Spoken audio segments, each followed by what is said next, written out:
आज हम पढ़ेंगे कक्षा 10 की संस्कृत का पाठ्यक्रम। सबसे पहले हमारा पाठ्यक्रम प्रारंभ करने से पहले उसका निर्धारित मापदंड को भी जानना ज़रूरी होता है। उसी के आधार पर हमें अपना कार्य करना है। सबसे पहले कक्षा 10 विषय संस्कृत का पाठ्यक्रम हम जानते हैं, जो माध्यमिक शिक्षा बोर्ड परीक्षा में 80 अंक का होगा। अंक भार इस प्रकार से दिए हुए हैं कि सबसे पहले पठिता अवबोधनम जो बिंदु है वो 27 अंक का होगा। दूसरा बिंदु अपठितावबोधनम जो है वो 10 अंक का होगा। इसमें अपठित गद्यांश होंगे जो हमारी पाठ्य पुस्तक स्पंदना से अलग होंगे। तीसरा बिंदु है व्याकरण जो 25 अंक का होगा। व्याकरण में 13 बिंदु सम्मिलित किए गए हैं।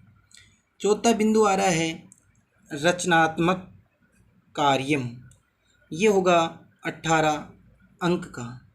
रचनात्मक कार्य में हमारा संबंध है लेखन से, कि किसी भी कार्य को हम लेखबद्ध करते हैं वो रचनात्मक कार्य कहलाता है। इस प्रकार चारों को मिला करके 80 अंक का हमारा पेपर होगा। अब इनको भी अलग अलग प्रकार से हम देख लेते हैं। सबसे पहले हमें पाठ्य वस्तु का अंक भार जान लेते हैं। पठिता अवबोधनम का मतलब है कि जो हमारी पुस्तक है स्पंदना,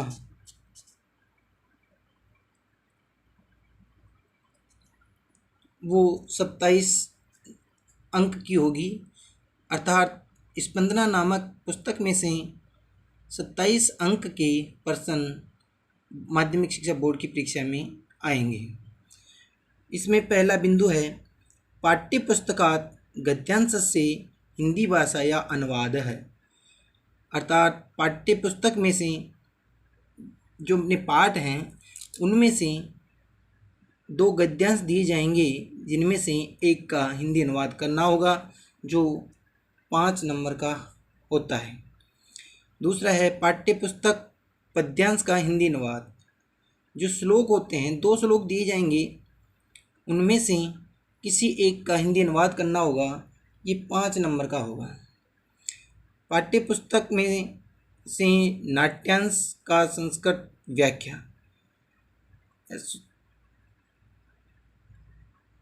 दोनों में से एक को करना होगा, ये 3 नंबर का होगा। और पाठ्य पुस्तक में से 2 श्लोक दिए जाएंगे, उनमें से एक का हिंदी संस्कृत व्याख्या करनी होगी जो 4 अंक की होगी।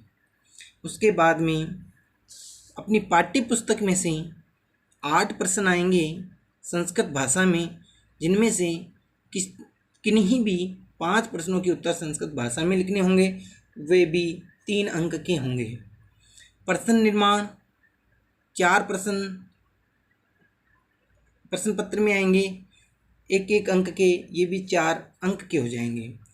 पाठ्य पुस्तक में से 2 श्लोक अपने को लिखने होंगे जो उस प्रश्न पत्र में नहीं होंगे, ये 3 अंक का होगा। इस प्रकार कुल मिला करके स्पंदना नामक पुस्तक में से 27 अंक का अपने प्रश्न पत्र में आएगा।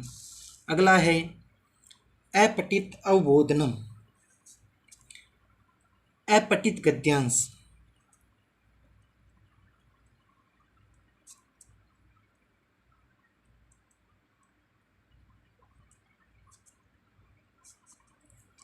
अपठित गद्यांश 10 अंक का होगा। एक गद्यांश आएगा, उसी गद्यांश में से कुछ प्रश्न पूछे जाएंगे, जिनके उत्तर उस गद्यांश को पढ़ करके हमें देने होंगे, जिसकी शब्द सीमा होगी 80 से 100 शब्द। आगे चलते हैं। पहला प्रश्न होगा उसका शीर्षक प्रदानम, अर्थात उस गद्यांश का शीर्षक क्या है, वो किस बिंदु पर हमसे पूछ रहा है, वो 1 अंक का होगा। दूसरा बिंदु है संस्कृत माध्यमेन प्रश्नोत्तराणी, संस्कृत भाषा में ही प्रश्नों के उत्तर देने हैं जो उस गद्यांश में से छांट के या पढ़ करके हमें देने हैं। ये 5 प्रश्न पूछे जाएंगे जो 5 अंक के होंगे। उसके बाद में जो भाषिक कार्य होंगे अर्थात व्याकरणिक जो प्रश्न होंगे व्याकरण के, वो 4 अंक के होंगे।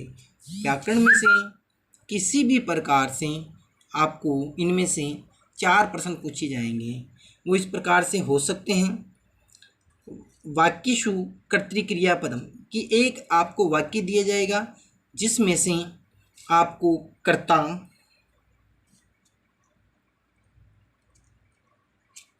और क्रिया को अलग से निकाल करके लिखना होगा, उनका चयन करना होगा। दूसरा क्वेश्चन कर्तृक्रियान्वित कि जो वाक्य एक होगा उसको व्याकरणिक तौर पर कर्ता और क्रिया के आधार पर उसको जमाना होगा। या फिर विशेषण और विशेष्यान्विति अर्थात एक वाक्य दिया जाएगा जिसमें से 2 शब्दों को चिन्हित किया जाएगा, उनमें से विशेषण और विशेष्य दोनों बताने हैं। चौथा आता है संज्ञा स्थानीय सर्वनाम प्रयोग है अथवा सर्वनाम स्थानीय संज्ञा प्रयोग है, संज्ञा के स्थान पर सर्वनाम का प्रयोग या सर्वनाम के स्थान पर संज्ञा का प्रयोग। पांचवा आता है पर्याय पदम विलोम पदम व अनुसृत्य अनुच्छेदे तथा सम्मान पदस्य अन्वेषण, या तो पर्याय पद या फिर विलोम पद, इन दोनों को 2 शब्द या तो पर्यायवाची शब्द आपको दे दिया जाएगा, एक शब्द आपको दिया जाएगा जिसका या तो आपको पर्यायवाची ढूंढना है या फिर उसका विलोम पद उस गद्यांश में से ढूंढ करके आपको लिखना है। इस प्रकार से अपठित गद्यांश 10 अंक का होगा। आगे चलते हैं। व्याकरण होगी अपने 25 अंक की, जिसको अलग अलग बिंदु जिसके अलग अलग बिंदु होंगे। पहला बिंदु है संधि, संधि होगी 4 अंक की, जिसमें से स्वर संधि, स्वर संधि में वृद्धि, यण, अयादि, पूर्व रूप और पर रूप, ये 2 अंक की होगी। व्यंजन संधि में होंगे परस्वर्ण, मौनुस्वार और जश्त्व, ये 1 अंक की होगी। और विसर्ग संधि, विसर्गस्य उत्व, रुत्व, लोप, विसर्ग स्थानीय स, ये 1 अंक की होगी। इस प्रकार संधि 4 अंक की होगी। आगे चलते हैं। समास, समास भी 3 अंक का आएगा। समास में 3 ही समास हैं, अव्ययीभाव समास, क्रमधारय समास और द्वंद्व समास। तीनों के 1-1 उदाहरण आएंगे। आगे दे रखा है इसमें वाक्य सुसमस्त पदानाम विग्रह, विग्रह पदानाम च समास। एक वाक्य दिया जाएगा जिसमें एक पद होगा, उसका विग्रह करना है या फिर विग्रह पद होंगे उनका एक करके समास बनाना है। तीसरा बिंदु आता है व्याकरण में कारकाणी, कारक, ये 3 अंक का होगा। उपपद विभक्त्यानाम प्रयोगः तेषां सामान्य नियमः पृष्ठ, अर्थात कारक आपको दिए जाएंगे, उसमें नियम और विभक्ति दी जाएगी, विभक्ति को चिन्हित किया जाएगा और पूछा जाएगा कि इसमें कौन सी विभक्ति है और क्यों है। तो वो कारक पढ़ेंगे तब सब हम जान जाएंगे। अगला बिंदु है प्रत्यय, प्रत्यय आएंगे जो 4 अंक के होंगे। प्रत्यय 3 प्रकार के होते हैं, कृदंत, तद्धित और स्त्री प्रत्यय। कृदंत में से अपना पाठ्यक्रम है उसमें आते हैं तव्यत, अनियत, सत्री और शानच। तद्धित में से आते हैं मतुप, इन, ठक, तव और तल। स्त्री प्रत्यय में से आते हैं टाप और गीप, कुल मिलाकर के 11 प्रत्यय अपने पाठ्यक्रम में हैं। अगला बिंदु है अव्ययपदानि। अव्ययपद भी 3 अंक के आएंगे। वो अव्ययपद आपको कथा के माध्यम से दे सकते हैं, गद्यांश के रूप में दे सकते हैं, संवाद के रूप में दे सकते हैं, श्लोक के रूप में दे सकते हैं, जिनमें रिक्त स्थान दिए जाएंगे और अव्ययपदों को एक मंजूषा में दिया जाएगा, जिनका प्रयोग रिक्त स्थानों पर करके उसको पूर्ण करना होगा। अगला बिंदु है अपने अव्यय का नाम भी दिया गया है, इनमें से ही आपके पाठ्यक्रम में और प्रश्न पत्र में आएंगे। अपि, इति, इव, उच्चै, कदा, कुतः, नूनम, पुरा, मा, इतस्ततः, यत्, अत्र, तत्र, कुत्र, इदानीं, सम्प्रति, यदा, कदा, यथा, तथा, विना, सहसा, सौ, ह्यः, अधुना, बहि, वृथा, कदापि, शनै, किम, यावत्, तावत्। अगला बिंदु है वाच्य परिवर्तनम। वाच्य परिवर्तनम ये भी एक महत्वपूर्ण बिंदु है। ये 3 नंबर का आएगा। 3 वाक्य अपने प्रश्न पत्र में आएंगे। अगला बिंदु है समय लेखनम। इसमें आपको घड़ी का चित्र होगा, 2 घड़ी के चित्र होंगे, 2 अंक के होंगे और घड़ी में जो समय दर्शित किया गया है उस समय को संस्कृत भाषा में लिखना है। अगला बिंदु है अशुद्धि संशोधन। ये भी 3 अंक का है। इसमें अपने 3 वाक्य होंगे। तीनों वाक्यों में कहीं ना कहीं त्रुटि होगी और त्रुटि लिंग में, विभक्ति में, वचन में, पुरुष में, लकार आदि में हो सकती है, जिसको शुद्ध करके हमें पुनः लिखना होगा। अंतिम जो अपना बिंदु है वो है रचनात्मक कार्य। ये 18 नंबर का है रचनात्मक कार्य। इसमें सबसे पहला अपना है कमपि विषयं स्वीकृत्य प्रार्थना पत्रम आत्मीयजनानां प्रति अनौपचारिकम पत्रम। ये 4 नंबर का है। या तो प्रार्थना पत्र होगा या फिर पत्र होगा जो संस्कृत भाषा में होगा। उसमें कुछ रिक्त स्थान दिए जाएंगे और मंजूषा में उनके स्थान रिक्त स्थानों की पूर्ति करने वाले शब्द होंगे, जिनको अपने को वाक्य को पढ़ करके अनुवाद के अनुसार हमें रिक्त स्थानों की पूर्ति करनी होगी। अगला बिंदु है संकेत आधारित संवाद लेखनम। संस्कृत में एक संवाद होगा अर्थात बातचीत, जो गुरु शिष्य, माता पिता, माता पुत्र, माता पुत्री, पिता पुत्री, गुरु शिष्य, वेद आदि के मध्य रहेगी, जिसमें भी कुछ रिक्त स्थान होंगे और रिक्त स्थानों के स्थान पर आने वाले जो शब्द हैं उनको मंजूषा में रखा जाएगा और मंजूषा से हमें नियमानुसार उन रिक्त स्थानों की पूर्ति करनी होगी। अगला बिंदु है अनुवाद कार्यम। ये कारकों पर आधारित बिंदु है। जो कारक पढ़ेंगे उनमें ही ये 4 वाक्य होंगे जो हिंदी में दिए जाएंगे और उनकी संस्कृत हमें बनानी है।